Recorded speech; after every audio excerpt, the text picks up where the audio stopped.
nosso de cada dia, a nossa meditação diária na Palavra de Deus. Edição especial Apocalipse com o pastor Sinésio Santos. Olá, meus queridos amigos, meus amados irmãos. Aqui é o pastor Sinésio e o pão nosso de cada dia. Participe do nosso canal. Envie suas perguntas e dúvidas para a minha página Apocalipse Sem Mistérios ou para o canal A Palavra Responde. Nós temos um quadro chamado Respostas, onde nós procuramos responder dúvidas, esclarecer coisas que os nossos seguidores, nossos ouvintes nos enviam diariamente. Os links estão na tela e também tem QR Codes que você pode usar para acessar esses canais. Não deixe de se inscrever, ativar as notificações, curtir os vídeos, compartilhar com seus amigos sempre que isso edificar a sua vida.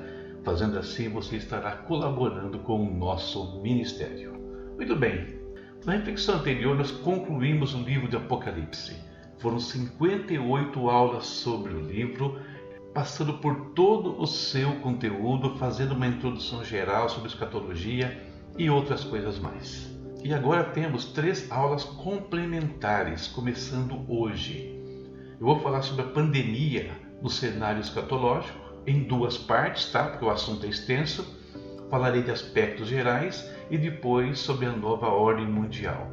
E no último dia, 31 de maio, vou falar um pouquinho sobre a nova religião mundial. E como sempre, falaremos com Deus ao final da ministração. Apocalipse, assuntos complementares, a pandemia no cenário escatológico, parte 1. Texto base eu selecionei 1 Crônicas 12:32. Olha o que diz esse texto.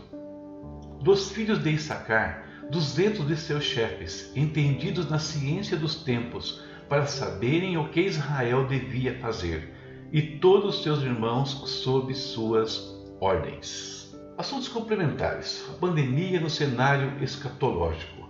Por que devemos prestar atenção a esse evento? E antes de começar a falar sobre o assunto, eu coloquei 2 imagens aí na tela, para você dar uma olhada. Eu chamei essa tela de imagens que falam. Do lado esquerdo você tem o globo terrestre usando uma máscara, como grande parte das pessoas estão usando nos dias de hoje. Do lado direito você tem a capa da revista The Economist, uma das edições do mês de abril, com o título Everything's Under Control, ou seja, todos sob controle, ou controle sobre todos. O subtítulo diz: O grande governo, liberdade e o vírus. E a imagem fala muito, né? Nós temos aí uma mão que vem de algum lugar, controlando uma pessoa, que por sua vez está controlando o seu cachorro, ambos usando máscaras. Essa imagem fala muitas coisas para nós nesses últimos dias. Mas vamos lá, vamos às nossas considerações. Introdução. No capítulo 12 do primeiro livro de Crônicas, encontramos uma lista de todos os que se uniram a Davi antes mesmo de se tornar oficialmente rei de Israel. Entre esses, encontramos a seguinte narrativa, que aliás foi o nosso texto base. Dos filhos de Issacar, 200 de seus chefes, entendidos na ciência dos tempos, para saberem o que Israel deveria fazer, e todos os seus irmãos sob suas ordens. 1 Crônicas 12:32. Portanto, Davi tinha entre os seus soldados e apoiadores um grupo especial. Tais homens seriam chamados nos dias de hoje futurólogos, sem nenhuma alusão à astrologia. Falando de profissão, eram habilitados na leitura dos eventos ao seu redor, tirando deles lições práticas para a vida. Jesus ensinou coisas semelhantes quando nos exortou a saber ler os sinais dos últimos tempos. Num certo momento, ele censurou os fariseus por demonstrarem incapacidade em fazer isso. E como nós podemos fazer isso nos dias de hoje? Primeiro, precisamos ser cheios do Espírito Santo. Observando a vida de homens e mulheres de Deus, dos tempos bíblicos e atuais, podemos ver quantas ações eles empreenderam com sucesso, porque o Espírito lhes concedeu sabedoria no agir. Em segundo lugar, precisamos conhecer a Palavra de Deus. Ela está recheada de revelações sobre os tempos do fim. Portanto, pode nos dar a inteligência espiritual necessária para interpretar os eventos que nos cercam. E esses dias pedem de nós tais ações: oração e conhecimento. Sim, porque estamos atravessando uma situação ímpar no mundo que pode nos ensinar muitas coisas. Porém, para que isso seja possível, não podemos ignorá-la ou olhar para ela de uma forma comum. Abre aspas, pandemia tem lições práticas para o nosso dia a dia, para a vida da igreja e, principalmente, para o nosso futuro. Por isso, quero falar um pouco sobre os dias atuais, procurando neles mais do que uma crise da saúde, procurando ver o que está escrito nas entrelinhas do evento. Os números da pandemia, vamos falar um pouquinho sobre isso. Eu sei que você já ouviu muitas coisas, ouve todos os dias, mas é importante por causa do contexto de tudo que nós vamos conversar. No aspecto global, até o momento da redação desse artigo, os números da Covid-19 no mundo eram os seguintes: novos casos confirmados no dia anterior, 85.316. Número global de casos confirmados, 5.596.550. Óbitos, 353.373. E no Brasil, até o momento da redação desse artigo, os números eram os seguintes: novos casos confirmados no dia anterior, 20.599. Número de casos confirmados, 411.821. Óbitos, 25.598. Motivo de preocupação? Sem dúvida. Toda e qualquer ameaça às vidas humanas devem ser levadas muito a sério, principalmente quando comparamos os números nacionais com os globais. O que é difícil levar a sério são as informações desencontradas de autoridades que, em vez de se concentrar no foco do problema, têm atitudes oportunistas, reprováveis, manifestadas de duas formas. Primeiro, politização. A classe política mostra a sua cara. Estamos vivendo uma guerra nesse meio onde, ao invés de focarem no problema que está dilacerando o país, gastam o seu tempo nos projetos de poder de partidos e de pessoas. Até parece que alguns, abre aspas, acendem velas, fecha aspas, ao Santo Corona, entre aspas aqui, que lhes deu uma oportunidade de ressurgirem num cenário cada vez mais hostil à classe. Lhes deu a oportunidade de abocanharem alguns nacos de recursos que lhes haviam sido cortados. Mas aí já estou entrando no segundo tópico do oportunismo. Parece que o mal aqui não é um vírus, mas um cargo político. Corrupção. Os casos de corrupção e desvio de recursos públicos já começam a ser desmascarados no Brasil afora. Estou falando de casos ligados ao vírus. E são muitos. Como bem disse um jornalista de uma conceituada emissora de rádio, hospitais de campanha ou hospitais para a campanha, fazendo alusão às eleições municipais que devem acontecer no final do ano.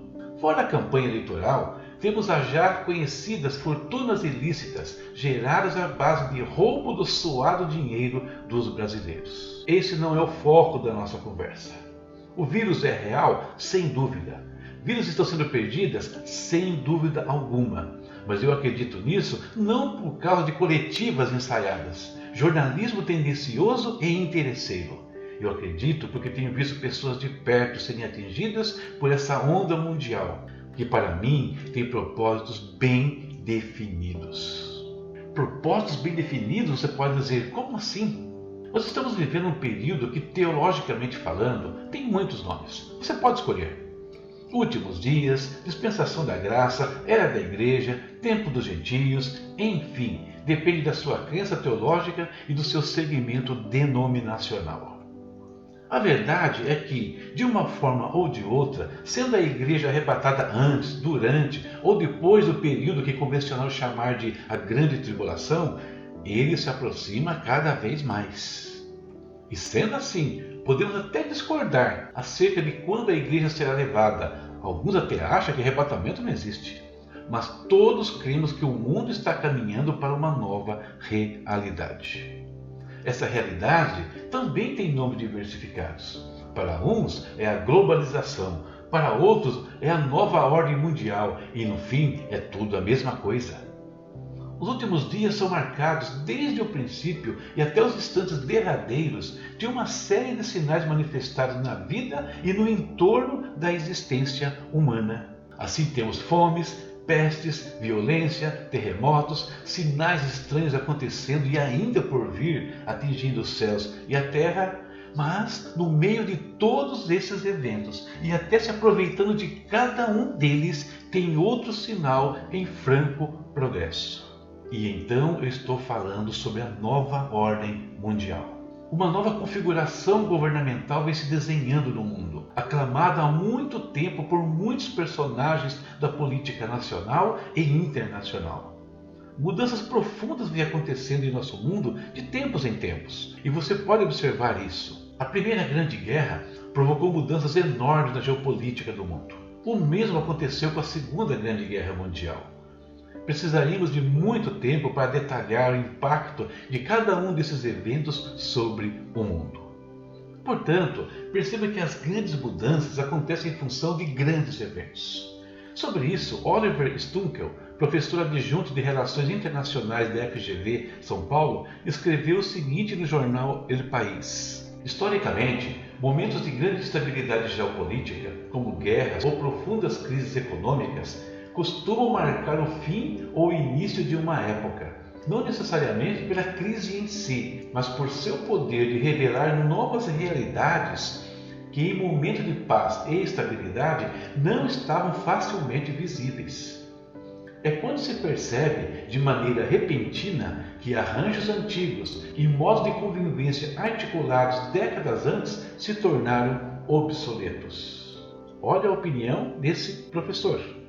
A pandemia, entre aspas, sempre, nem passou ainda, mas já se começa a discutir o que acontecerá com o mundo depois desse evento.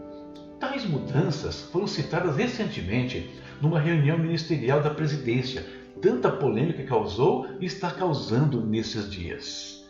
Quase ninguém prestou atenção às palavras do ministro das Relações Exteriores, Ernesto Araújo, ao dizer que, abre aspas, o Brasil tem toda a condição de se sentar na mesa com 5 ou 6 países e redefinir a nova ordem mundial, fecha aspas. Vicente Vilardaga e Eudes Lima, que assinam o artigo A Nova Ordem Mundial, publicado na revista Isto É, falando sobre as consequências da, abre aspas, pandemia, declaram: o Estado volta a ser a grande força protetora, a única capaz de criar um sistema robusto para dar segurança ao cidadão, garantindo a saúde, a educação e o incentivo à pesquisa científica. A saúde pública ganhará prestígio porque a maioria das pessoas dependerá dela para sobreviver. Já se fala na criação de um novo Estado-nação, que não pode ser comparado com as democracias ocidentais ou com os populismos nacionalistas atuais e que se funda na maior eficácia e na capacidade de gestão para enfrentar uma situação de emergência. Novos modelos autoritários também podem se desenvolver e se espalhar para garantir a ordem e o controle social. Olhe as palavras desses homens, o que eles estão dizendo. Portanto, é só uma questão de tempo e os eventos que mudarão a cara do mundo aparecerão ainda mais claros no horizonte. Por ora, nós temos apenas um ensaio. Nova ordem mundial, uma mudança silenciosa? Se referir à nova ordem mundial como silenciosa é quase um contrassenso. Na verdade, os fatos estão acontecendo a todo vapor, mas poucos estão ouvindo, principalmente a Igreja de Cristo, aliás, já acostumada a correr atrás do prejuízo, quando deveria estar na vanguarda de todas as coisas. Tem elementos e ferramentas de sobra para isso, conforme eu disse na introdução. A maioria esmagadora da população mundial não percebe que mãos poderosas e invisíveis manipulam eventos e muitas outras coisas desse mundo. Tenhamos em mente a imagem da capa da revista The Economist. Essas mãos são de um mentor que tem nelas as rédeas desse mundo que, aliás, conquistou por meio do engano. Engano como ele gosta, como ele usa e ninguém percebe. Alguns fingem não ver, outros têm medo de ver e por isso ignoram os fatos, sem saber que de uma forma ou de outra serão atingidos por eles. O Deus, entre aspas, da nova ordem mundial. Quando falo que a Igreja teria a obrigação de acompanhar, antecipar e denunciar eventos é porque ela possui a palavra de Deus, a qual, por meio dos profetas e apóstolos, antecipou tudo o que está acontecendo e ainda acontecerá nesse mundo. O apóstolo Paulo delineou de forma clara e objetiva o perfil daquele que se levantará sobre esse mundo. Veja o que ele disse em 2 Tessalonicenses 2, do 1 ao 12. É um texto longo, mas importante a sua leitura. Ora, irmãos, rogamo-vos pela vinda de nosso Senhor Jesus Cristo e pela nossa reunião com Ele, que não vos movais facilmente do vosso entendimento, nem vos perturbeis, quer por espírito, quer por palavra, quer por epístola, como de nós, como se o dia de Cristo estivesse já perto.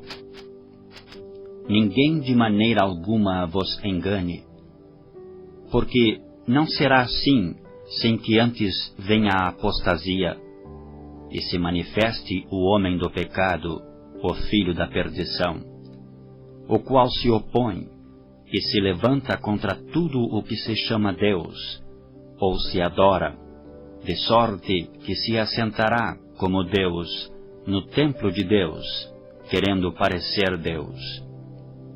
Não vos lembrais de que estas coisas vos dizia quando ainda estava convosco? E agora vós sabeis o que o detém, para que a seu próprio tempo seja manifestado. Porque já o mistério da injustiça opera. Somente há um que agora resiste até que do meio seja tirado. E então será revelado o iníquo, a quem o Senhor desfará pelo assopro da sua boca e aniquilará pelo esplendor da sua vinda. A esse cuja vinda é segundo a eficácia de Satanás, com todo o poder e sinais e prodígios de mentira, e com todo o engano da injustiça para os que perecem, porque não receberam o amor da verdade para se salvarem. E por isso Deus lhes enviará a operação do erro, para que creiam a mentira, para que sejam julgados todos os que não creram a verdade, antes tiveram prazer na iniquidade. E assim Paulo delineia com muita clareza a figura do engano, a figura do anticristo, prestes a se manifestar nos últimos dias. Mas o que isso tem a ver com a nossa, abre aspas, pandemia? Existe uma relação muito grande entre a nova ordem mundial e os eventos que nos atingem nesse momento. Essa foi uma introdução ao nosso tema. Como você pode ver, nem começamos a aprofundar o assunto, mas podemos perceber que esse evento, que está afetando todo mundo de muitas formas, certamente traz no seu bojo muito mais do que é aparente. É impressionante observar o nível de informações contraditórias, o número de eventos secundários gravitando ao redor da crise de saúde. Desde o começo eu afirmei: ou esse vírus é mais do que estão nos falando, ou está sendo usado para propósitos cuidadosamente planejados. Teoria da conspiração? Sim, mas não essa que estamos acostumados a ver nos filmes ou boataria das redes sociais. Uma conspiração que começou há milênios e que de imediato tirou o homem do centro de decisões sobre o que acontece nesse mundo. O conspirador ainda não conseguiu atingir o seu apogeu nesse mundo, mas está caminhando a passos largos para fazê-lo e usando todos os eventos possíveis para consumar o seu plano, tendo ao seu dispor homens e mulheres de todo o mundo. Será que estamos prestando atenção a tudo isso? São tempos que exigem, como eu falei a princípio, discernimento. E discernimento nós teremos com oração e com a palavra de Deus. E por falar em oração, agora é hora de falarmos com Ele. Querido Deus, em nome de Jesus, Pai, nós te agradecemos por mais um dia que o Senhor nos concede. Mais uma vez podemos parar, refletir sobre as tuas coisas, refletir sobre a tua palavra, refletir sobre o que está acontecendo ao nosso redor neste mundo, Pai eterno. Deus, nós precisamos, Pai, desesperadamente de discernimento, Senhor. Nós precisamos de conhecimento da Tua palavra. Precisamos que o Teu Espírito, Senhor, quebrante nossos corações, abra nossos sentidos espirituais e, como orou o apóstolo Paulo, nos dê iluminação, nos dê um espírito de inteligência espiritual para discernir todas as coisas. Pai, como nós vimos aqui, nos dias de Davi havia homens fazendo isso. Haviam homens preocupados com os eventos ao redor e ensinando ao rei e ao povo como agir. Deus, desperta novamente esses homens dos dias de hoje. Desperta-nos para isso nos dias de hoje, Pai. Que nós possamos ser tais pessoas. Que nós possamos ser como aqueles homens, Deus. Sábios, inteligentes, sendo capazes de dar palavras de sabedoria, palavras de motivação correta para todos os que estão ao nosso redor nos tempos atuais. Muito obrigado, Deus, por essa oportunidade. Usa-nos, eu te peço, em nome de Jesus. Amém. Próxima reflexão, nós concluiremos esse tema, a pandemia no cenário escatológico. Até mais, se Deus quiser.